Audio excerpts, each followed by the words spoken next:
Denis Diderot. Il est célèbre pour avoir supervisé la rédaction de l'Encyclopédie, le symbole de l'œuvre des Lumières.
« 13 minutes et pas une de plus, c'est le temps dont disposent des chercheurs de laboratoire de Marseille et ses environs pour vulgariser leurs recherches lors d'une soirée à l'Alcazar devant un public de chercheurs et de non-initiés.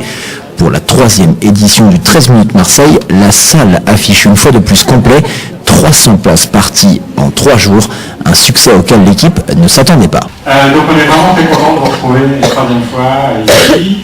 On a nos 6 nouveaux orateurs qui sont présents. À calculer petit à petit la somme des unités, chiffre après chiffre. Mais au-delà des chiffres, il y a des histoires individuelles. C'est le cas quand on est un scientifique en fait d'aller dans une conférence comme ça, de donner une conférence de vulgarisation. Et pourtant c'est très important en fait de vulgariser le savoir, les connaissances. La vulgarisation scientifique, elle se reconnaît assez facilement à travers des ouvrages et des revues scientifiques, grand public en général, des conférences et des journées portes ouvertes, reportages télévision, émissions radiophoniques, sites d'information scientifique et technique. On reconnaît assez facilement la vulgarisation scientifique.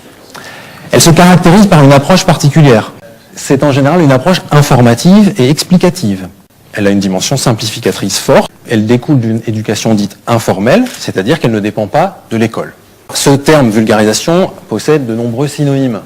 On parle de diffusion des savoirs, de partage de la culture scientifique et technique, de dissémination de l'information scientifique et technologique, de communication pédagogique. Vous voyez qu'il y a un certain nombre de termes qui sont employés et on pourrait se bagarrer longtemps pour savoir lequel il faut utiliser. Mon propos n'est pas là. Ce que je vais essayer de vous montrer, c'est que derrière ces différents termes, il y a différentes manières d'appréhender le rapport science-société. Vulgarisation ou communication, on peut peut-être commencer par là. Comme on vient de le voir, la vulgarisation, c'est une approche qui est souvent individuelle, prétendument désintéressée. Le terme est fondé historiquement par la communauté scientifique pour désigner son rapport au non-scientifique. Alors la vulgarisation existe déjà au XIXe siècle, mais au XXe siècle, avec l'exemple emblématique du Palais de la Découverte, on a vraiment les scientifiques qui s'expriment pour le grand public.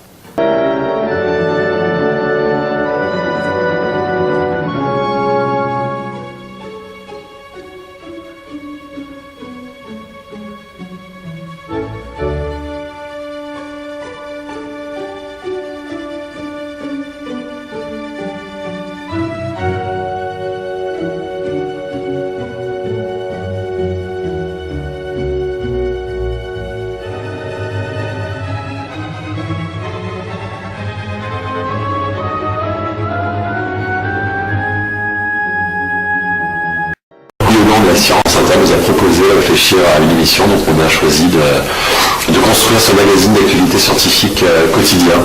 Et c'est une très belle surprise pour nous tous, parce qu'on a découvert l'univers vaste et formidable de la science, avec toutes ces disciplines dont on peut parler tous les jours avec les chercheurs.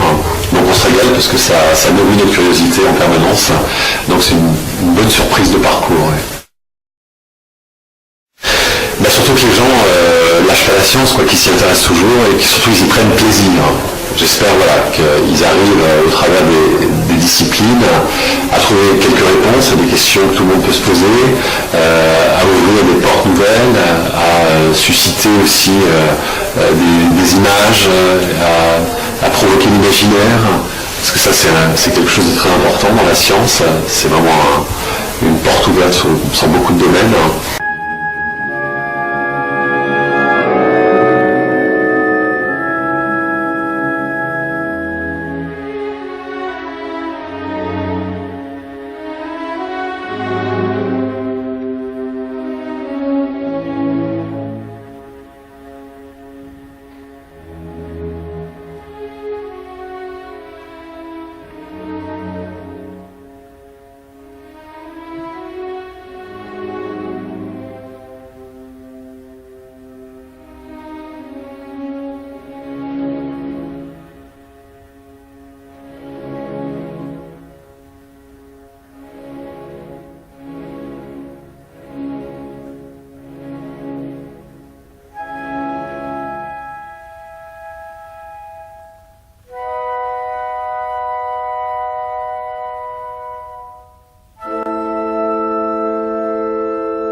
L'univers est quelque chose de plus complexe qu'un problème scientifique à résoudre. C'est un mystère joyeux que nous contemplons dans la joie et la louange. C'est pourquoi l'Église a un besoin urgent de religieux qui dédient leur vie à veiller à l'équilibre entre la foi et le savoir humain et entre la foi et la science moderne. Voilà la principale réflexion du pape qui a reçu aujourd'hui les participants au congrès organisé par l'Observatoire astronomique du Vatican. Il a salué le travail de cet institut de recherche scientifique inauguré par Pie XI le 29 septembre 1935 qui confia la charge à la Compagnie de Jésus.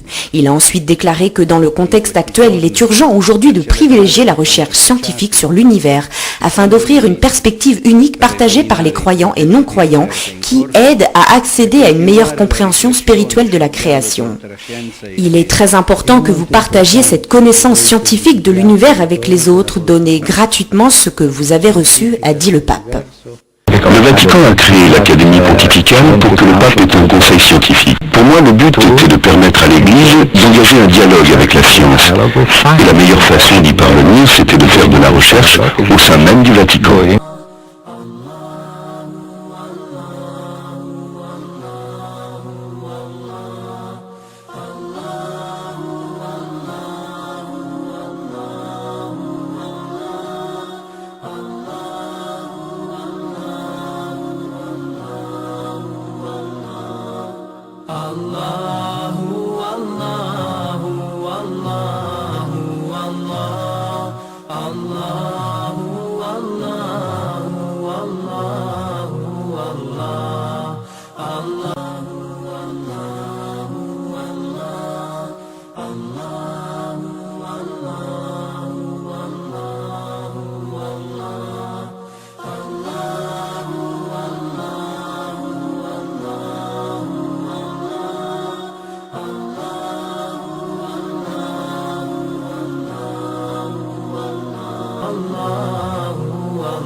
Le visage de Dieu, votre nouvel opus, un livre extrêmement sérieux, je tiens à le dire.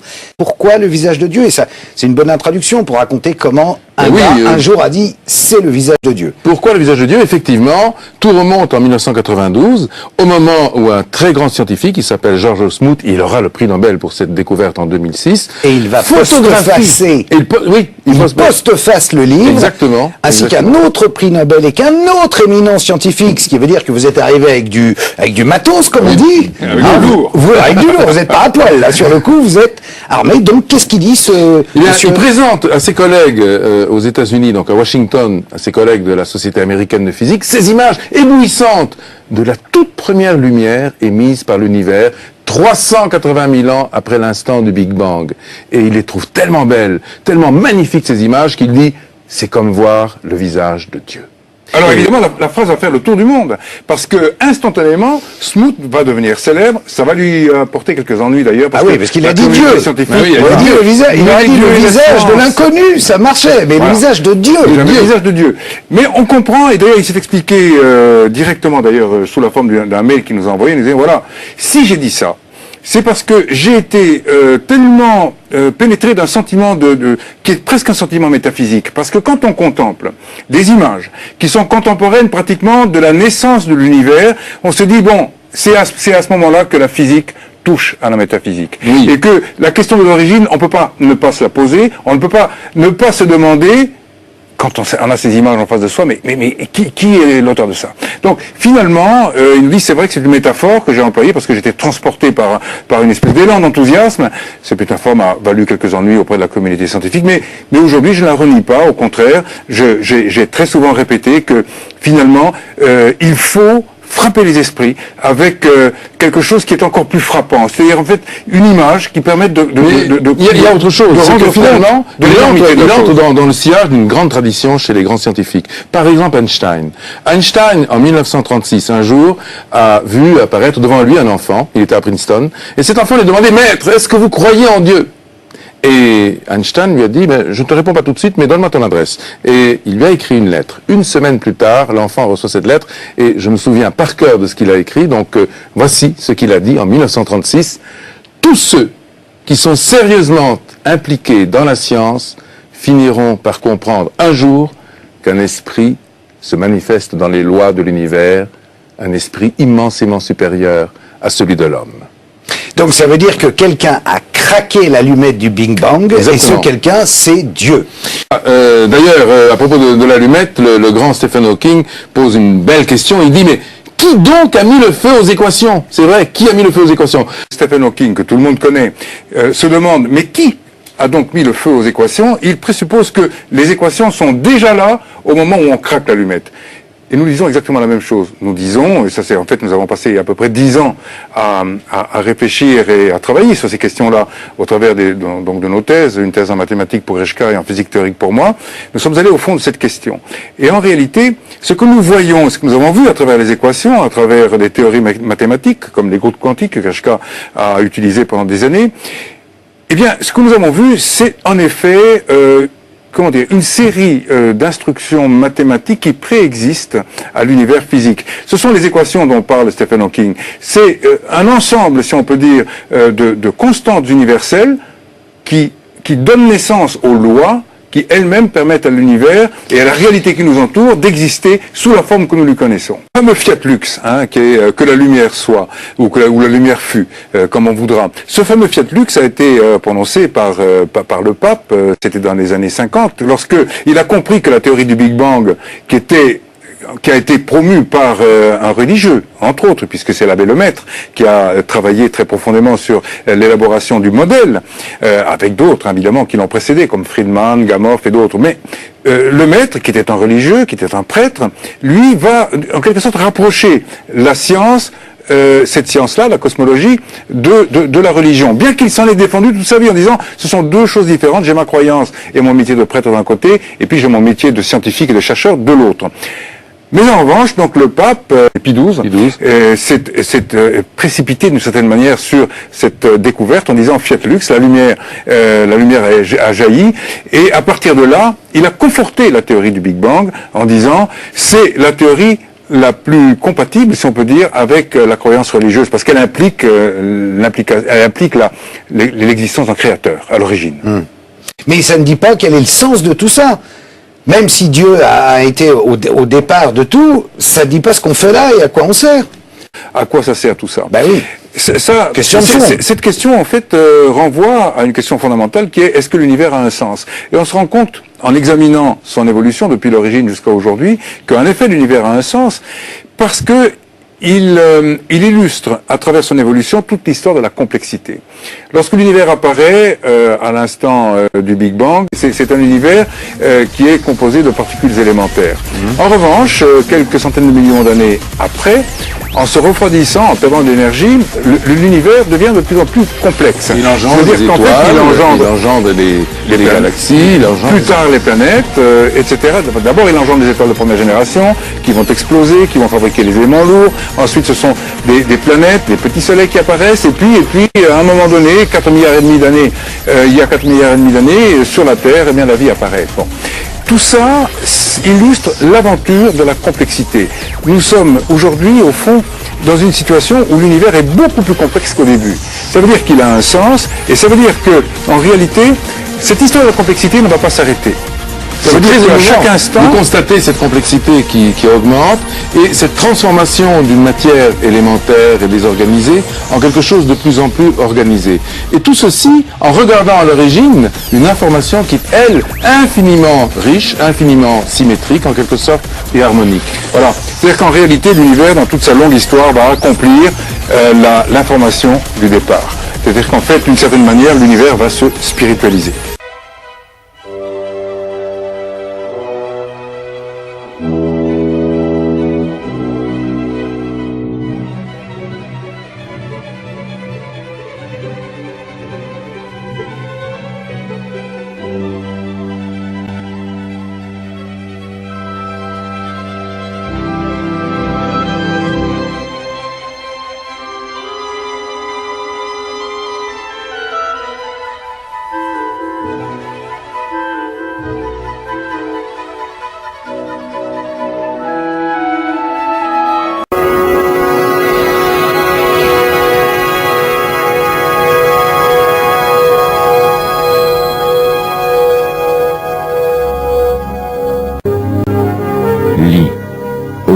Seigneur qui a créé tout, qui a créé l'homme de sang coagulé, lis, car ton Seigneur est le plus généreux, il t'a appris l'usage de la plume, il a appris à l'homme ce que l'homme ne savait pas.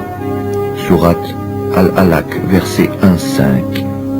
Prie d'appartenir à Dieu, Seigneur des mondes. Les mots que vous avez entendus sont extraits du Coran, le livre saint de l'islam, consigné il y a plus de 1400 ans.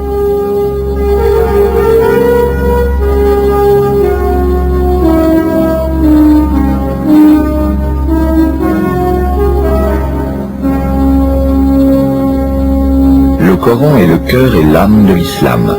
Les musulmans le considèrent comme la révélation de la sagesse de Dieu au profit de l'humanité entière, par l'intermédiaire de son prophète Mahomet. Il pourrait sembler insensé de rechercher des informations scientifiques dans un livre qui offre avant tout une orientation spirituelle et sociale par le biais de la révélation. Pourtant, l'on trouve dans le Coran de nombreux versets contenant des descriptions du monde physique qui sont remarquablement similaires à celles qu'offre la science moderne. Ces versets abordent un large spectre de sujets depuis les vastes mouvements de l'univers jusqu'aux détails de la vie sur Terre. Pour que l'homme comprenne l'unité de toute chose et sa place dans la création. Sur base de cette constatation, nous devrions peut-être nous attendre à découvrir que chaque observation détaillée contenue dans le Coran s'accorde avec des faits scientifiques modernes. Ce fut la découverte de ces relations dans son propre domaine qui a conduit le docteur Maurice Bucaille à faire du prophète Mahomet. Il est inconcevable qu'une grande partie des affirmations du Coran ayant un rapport avec la science ait été l'œuvre d'un seul homme. Ce fut la découverte de ces relations dans son propre domaine qui a conduit le docteur Maurice Bucaille à faire une étude scientifique du Coran. En tant que médecin, particulièrement attiré par les sciences naturelles et la physiologie, je dois reconnaître que quand je lus le Coran dans le texte original pour la première fois en 1972, les données relatives à l'homme furent celles qui m'impressionnèrent le plus.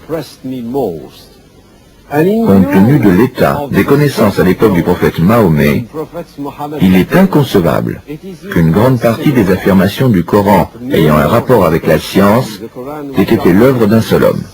Le professeur Ismail Farouki, aujourd'hui décédé, était une autorité hautement respectée en matière d'études islamiques.